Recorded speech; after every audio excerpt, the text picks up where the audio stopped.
Biofuel उत्पादन की दिशा में भारत ने उठाया एक बड़ा कदम। प्रधानमंत्री ने देश के पहले बांस आधारित बायो एथेनॉल संयंत्र की शुरुआत। असम के गोलाघाट में स्थित है संयंत्र।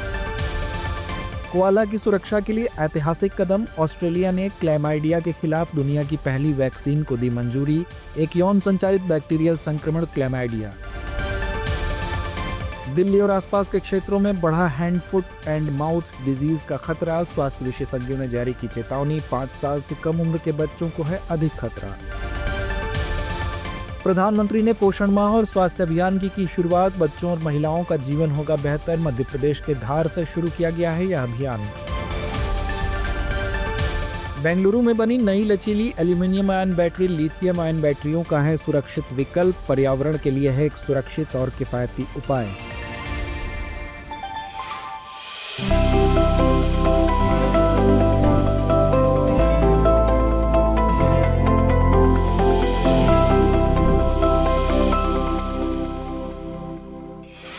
हाल ही में प्रधानमंत्री ने असम के गोलाघाट में भारत के पहले बांस आधारित बायो एथेनॉल संयंत्र का उद्घाटन किया।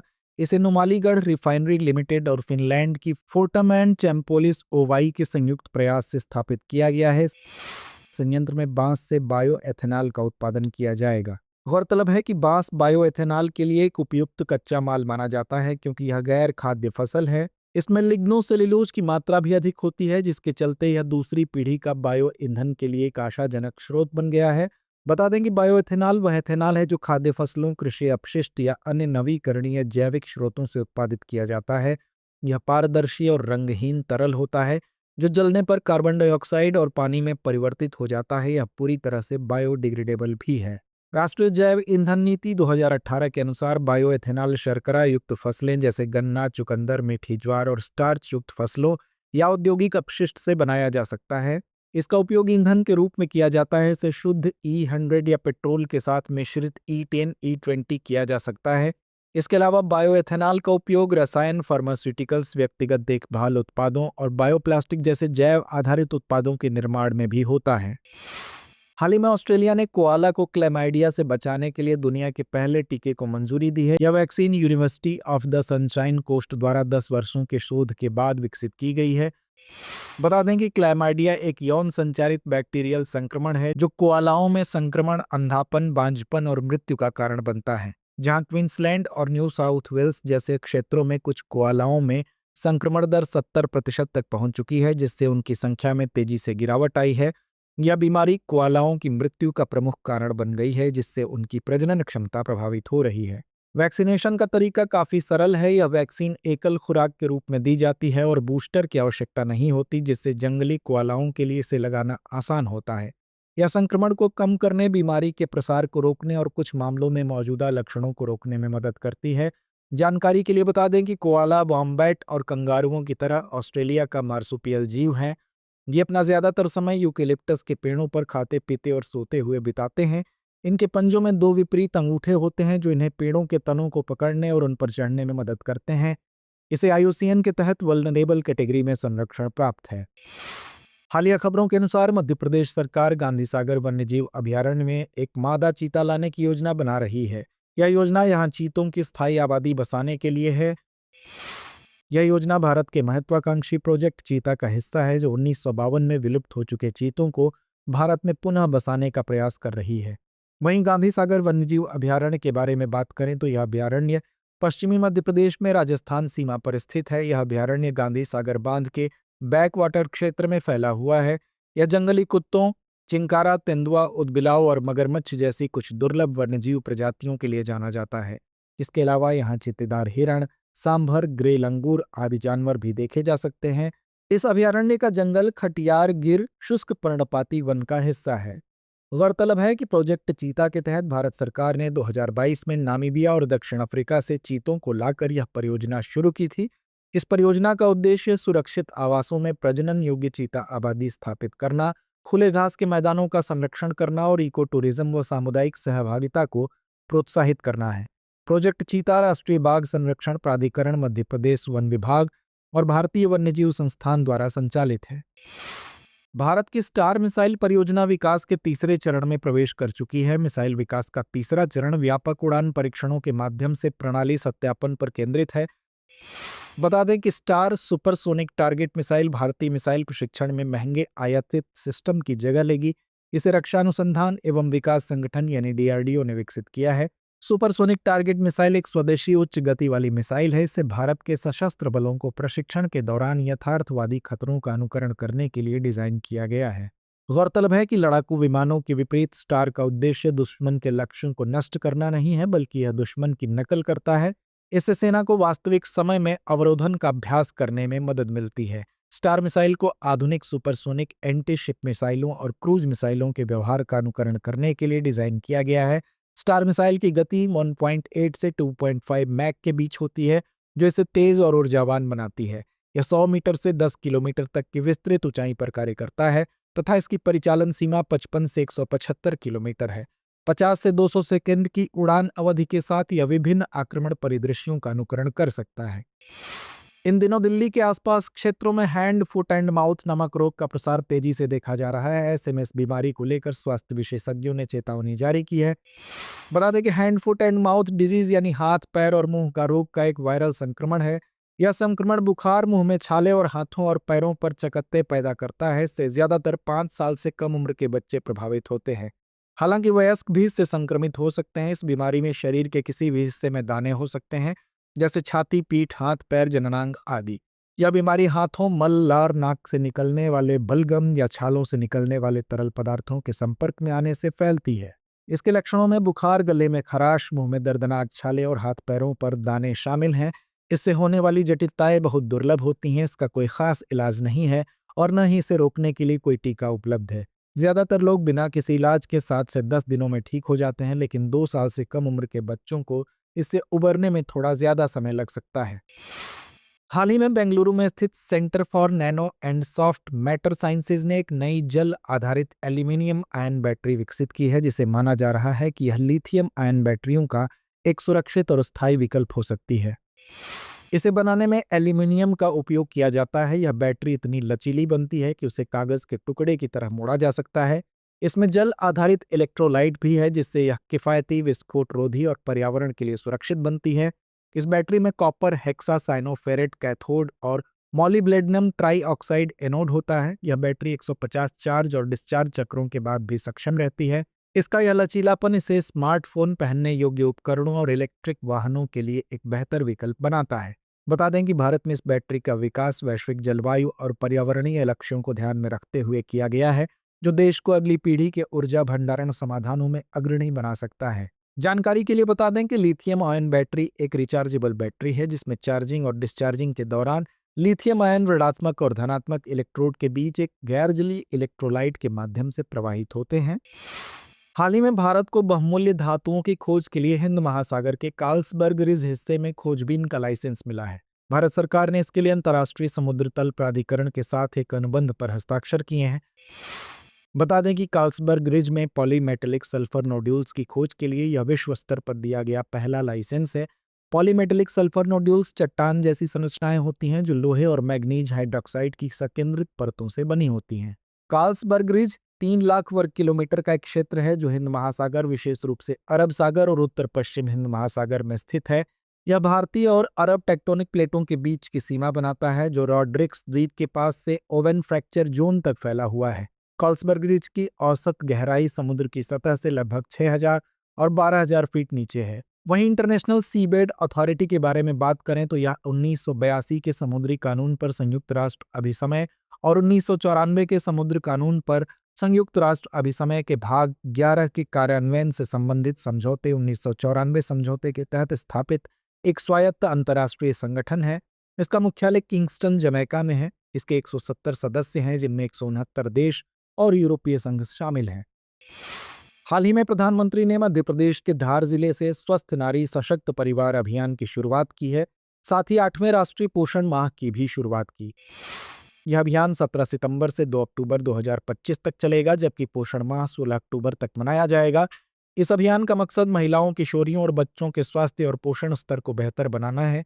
प्रधानमंत्री ने इसे भारत के स्वास्थ्य, पोषण, तंदुरुस्ती और 2047 तक विकसित भारत के दृष्टिकोण को आगे बढ़ाने के लिए शुरू किया है, जहां अभियान के तहत स्वास्थ्य सेवाओं, पोषण और स्वच्छता के प्रति जागरूकता बढ़ानी है। इस अभियान के तहत 1 लाख से अधिक स्वास्थ्य शिविर लगाए जाएंगे, जो महिलाओं और बच्चों के लिए अब तक का सबसे बड़ा स्वास्थ्य आउटरीच होगा। इसे महिला एवं बाल विकास मंत्रालय तथा स्वास्थ्य मंत्रालय के संयुक्त प्रयास से संचालित किया जा रहा है, जिसमें महिला एवं बाल विकास मंत्रालय आंगनबाड़ी केंद्रों के माध्यम से पोषण माह की गतिविधियों को इस अभियान में शामिल करेगा। तो वहीं स्वास्थ्य मंत्रालय द्वारा स्वास्थ्य शिविर बनाए जाएंगे, जहां इन शिविरों में गैर संक्रामक रोगों, एनीमिया, तपेदिक, सिकल सेल रोग और मातृ स्वास्थ्य की स्क्रीनिंग, प्रारंभिक पहचान और उपचार सेवाएं दी जाएंगी। इसके अतिरिक्त पोषण, मासिक धर्म, स्वच्छता, जीवन शैली और मानसिक स्वास्थ्य के बारे में जागरूकता फैलाई जाएगी। जानकारी के लिए बता दें कि पोषण माह एक वार्षिक अभियान है। इसका मकसद कुपोषण को दूर करना और साथ ही बेहतर पोषण एवं स्वास्थ्य देखभाल को बढ़ावा देना है। यह अभियान प्रधानमंत्री की समग्र पोषण योजना के अंतर्गत प्रत्येक वर्ष सितंबर के महीने में मनाया जाता है। हाल ही में विश्व व्यापार संगठन की विशेष महापरिषद बैठक में मत्स्य पालन सब्सिडी पर समझौता लागू हुआ। इसे पर्यावरणीय स्थिरता को केंद्र में रखने वाला डब्ल्यूटीओ का पहला बहुपक्षीय समझौता माना जा रहा है। यह समझौता अवैध मत्स्य पालन गतिविधियों और स्टॉक के अतिदोहन को सरकारी सहायता देने पर रोक लगाएगा, जिससे समुद्री जीवन की सुरक्षा में योगदान मिलेगा। हानिकारक मत्स्य पालन सब्सिडी पर अंकुश लगाने के लिए बनाया गया यह पहला वैश्विक व्यापार नियम है। इसमें उन समुद्री क्षेत्रों में मछली पकड़ने को भी शामिल किया गया है जो क्षेत्रीय मत्स्य प्रबंधन संगठन द्वारा कवर नहीं किए जाते हैं। वहीं विश्व व्यापार संगठन के बारे में बात करें तो यह एक अंतर्राष्ट्रीय संस्था है, जिसका गठन 1 जनवरी 1995 को राष्ट्रों के बीच वैश्विक व्यापार नियमों को विनियमित करने हेतु किया गया है। इसके 166 सदस्य हैं, जो विश्व व्यापार के 98% हिस्से का प्रतिनिधित्व करते हैं। डब्ल्यूटीओ का सर्वोच्च निर्णय लेने वाला निकाय मिनिस्टीरियल कॉन्फ्रेंस है, जो सामान्यतः हर 2 वर्ष में बैठक करती है। इसके अधीन जनरल काउंसिल कार्य करता है, जो विवाद निपटान और व्यापार नीति समीक्षा की जिम्मेदारी निभाता है। डब्ल्यूटीओ की कार्यभाषाएं इंग्लिश, फ्रेंच और स्पेनिश हैं। डब्ल्यूटीओ का मुख्यालय जिनेवा, स्विट्जरलैंड में है। हाल ही में मत्स्य विभाग ने कश्मीर घाटी में ट्राउट मछली को पुनः लाने का फैसला किया है। दरअसल यह मछली अत्यधिक शिकार की वजह से घाटी से लगभग विलुप्त हो ही गई थी। बता दें कि ब्राउन ट्राउट सैल्मोनिड रे फिन्ड मछली की एक प्रजाति है और साल्मो वंश की सबसे व्यापक रूप से वितरित प्रजाति है। यह ठंडे पानी की मछली, जो ठंडा और अच्छी तरह से ऑक्सीजन युक्त पानी पसंद करती है, आमतौर पर 15 से 22 इंच की लंबाई की होती है। अक्टूबर और नवंबर महीना इस मछली का प्रजनन काल होता है। यह मछली अपना अधिकांश समय नदियों में पत्थरों के बीच दरारों में बिताती है। मूल रूप से यह आर्कटिक महासागर में, उत्तरी नॉर्वे और रूस में व्हाइट सागर की सहायक नदियों में पाई जाती है। उनके मूल निवास स्थान की पश्चिमी सीमा उत्तरी अटलांटिक में आइसलैंड है, जबकि पूर्वी सीमा अफगानिस्तान और पाकिस्तान में अरल सागर की सहायक नदियां हैं। गौरतलब है कि वर्ष 1900 में भारत में पहली बार अंग्रेज घाटी की नदियों में ब्राउन ट्राउट को लेकर आए थे। इस प्रजाति को आईयूसीएन रेड लिस्ट में न्यूनतम चिंता की श्रेणी में रखा गया है। आइए अब खबरों से जुड़े 5 सवालों पर डालते हैं एक नजर। बांस आधारित बायो एथेनॉल संयंत्र के संदर्भ में निम्नलिखित कथनों पर विचार कीजिए। पहला, यह असम के गोलाघाट में बनाया गया है। दूसरा, इसे डीआरडीओ और फोर्टम एंड चैम्पोलिस ओवाई द्वारा स्थापित किया गया है। तीसरा, यह भारत का दूसरा बांस आधारित बायो एथेनॉल संयंत्र है। उपर्युक्त में से कितने कथन सही है या हैं? विकल्प ए केवल 1, विकल्प बी केवल 2, विकल्प सी सभी 3 या विकल्प डी इनमें से कोई नहीं। स्वस्थ नारी सशक्त परिवार अभियान के संदर्भ में निम्नलिखित कथनों पर विचार कीजिए। पहला, इसकी शुरुआत मध्य प्रदेश के धार जिले से की गई है। दूसरा, यह अभियान 17 सितंबर से 2 अक्टूबर 2025 तक चलेगा। तीसरा, इसे महिला एवं बाल विकास मंत्रालय द्वारा संचालित किया जा रहा है। उपर्युक्त में से कितने कथन सही है या हैं? विकल्प ए केवल 1, विकल्प बी केवल 2, विकल्प सी सभी 3 या विकल्प डी इनमें से कोई नहीं। विश्व व्यापार संगठन के संदर्भ में निम्नलिखित कथनों पर विचार कीजिए। पहला, यह एक अंतर्राष्ट्रीय संस्था है। दूसरा, इसका गठन 1 जनवरी 1995 को किया गया था। तीसरा, इसका मुख्यालय वॉशिंगटन डीसी में स्थित है। उपर्युक्त में से कितने कथन सही है या हैं? विकल्प ए केवल 1, विकल्प बी केवल 2, विकल्प सी सभी 3 या विकल्प डी इनमें से कोई नहीं। कार्लसबर्ग रिज के संदर्भ में निम्नलिखित कथनों पर विचार कीजिए। पहला, यह हिंद महासागर में 3 लाख वर्ग किलोमीटर में फैला एक क्षेत्र है। दूसरा, यह भारतीय और अरब टेक्टोनिक प्लेट के बीच की सीमा बनाता है। तीसरा, इसकी औसत गहराई समुद्र की सतह से लगभग 6000 फीट नीचे है। उपर्युक्त में से कितने कथन गलत हैं? विकल्प ए केवल 1, विकल्प बी केवल 2, विकल्प सी सभी 3 या विकल्प डी इनमें से कोई नहीं। क्लैमाइडिया के संदर्भ में निम्नलिखित कथनों पर विचार कीजिए। पहला, यह एक यौन संचारित बैक्टीरियल संक्रमण है। दूसरा, कोआलाओं में इसका संक्रमण सबसे अधिक होता है। तीसरा, ऑस्ट्रेलिया ने इससे बचाव के लिए हाल ही में टीके को मंजूरी दी है। उपर्युक्त में से कितने कथन गलत है या हैं? विकल्प ए केवल एक, विकल्प बी केवल दो, विकल्प सी सभी तीन या विकल्प डी इनमें से कोई नहीं। चलते चलते डालते हैं कुछ छोटी मगर जरूरी खबरों पर एक नजर।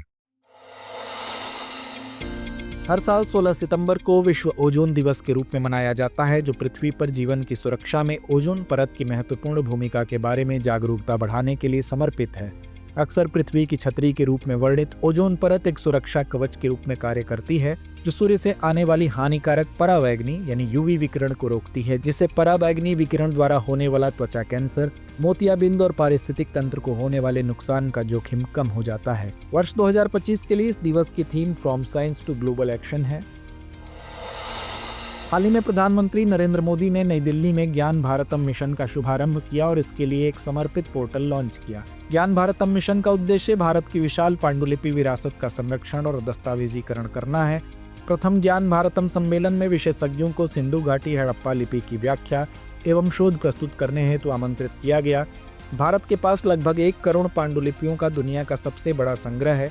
डिजिटल पांडुलिपियां इससे नया डेटा बैंक बना सकती हैं। बता दें कि वैश्विक सांस्कृतिक और रचनात्मक उद्योग का आकार लगभग $2.5 ट्रिलियन है।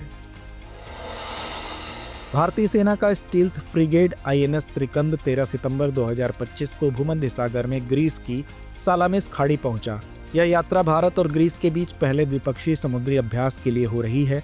इस अभ्यास का उद्देश्य अंतर संचालन क्षमता को बढ़ाना, सामरिक कौशल को निखारना और परिचालन तालमेल को गहरा करना है। INS त्रिकंद भारतीय नौसेना का तलवार श्रेणी का निर्देशित मिसाइल फ्रिगेट है। यह भारतीय नौसेना द्वारा ऑर्डर किए गए तलवार श्रेणी के फ्रिगेट के दूसरे बैच का तीसरा और अंतिम जहाज है। इसका निर्माण रूस के कालिनिनग्राद स्थित यंतर शिपयार्ड द्वारा किया गया था। भारतीय सेना ने 8 से 10 सितंबर 2025 तक सफलतापूर्वक अभ्यास सियोम प्रहार का आयोजन किया। यह एक प्रमुख क्षेत्रीय प्रशिक्षण अभ्यास है, जिसका उद्देश्य आधुनिक सामरिक अभियानों में ड्रोन प्रौद्योगिकी के उपयोग को प्रमाणित करना है। अभ्यास के दौरान ड्रोनों का उपयोग निरंतर निगरानी, युद्ध क्षेत्र की टोह लेने, लक्ष्य प्राप्ति और सटीक हमलों के लिए किया गया, जिससे युद्ध प्रभावशीलता बढ़ाने में उनकी भूमिका रेखांकित हुई।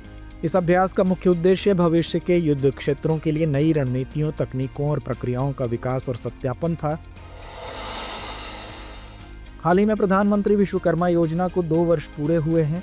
PM विश्वकर्मा योजना एक केंद्रीय योजना है जो हाथ से काम करने वाले कारीगरों और शिल्पकारों को सहायता प्रदान करती है। इस योजना के तहत कारीगरों को पहचान, कौशल उन्नयन, ऋण सहायता और विपणन सहायता मिलती है।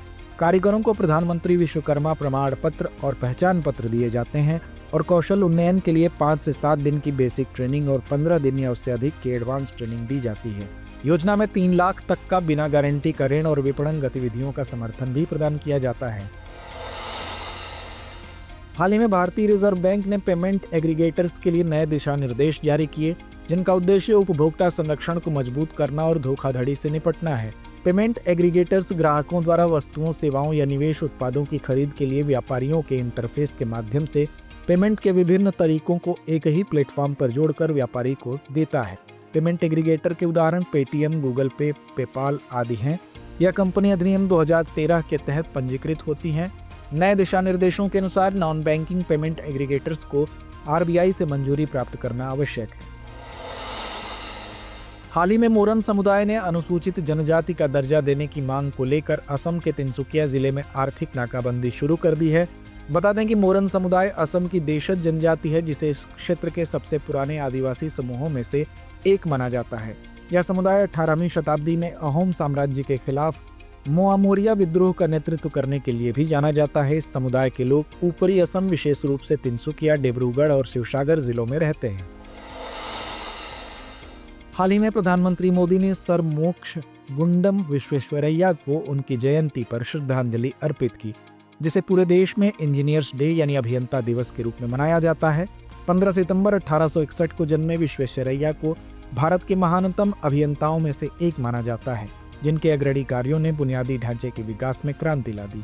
उन्होंने मैसूर राज्य के दीवान और ऑल इंडिया मैन्युफैक्चरर्स ऑर्गेनाइजेशन के अध्यक्ष के रूप में सेवा दी। उन्हें 1955 में भारत रत्न से सम्मानित किया गया। उन्हें आधुनिक भारत के विश्वकर्मा के रूप में याद किया जाता है।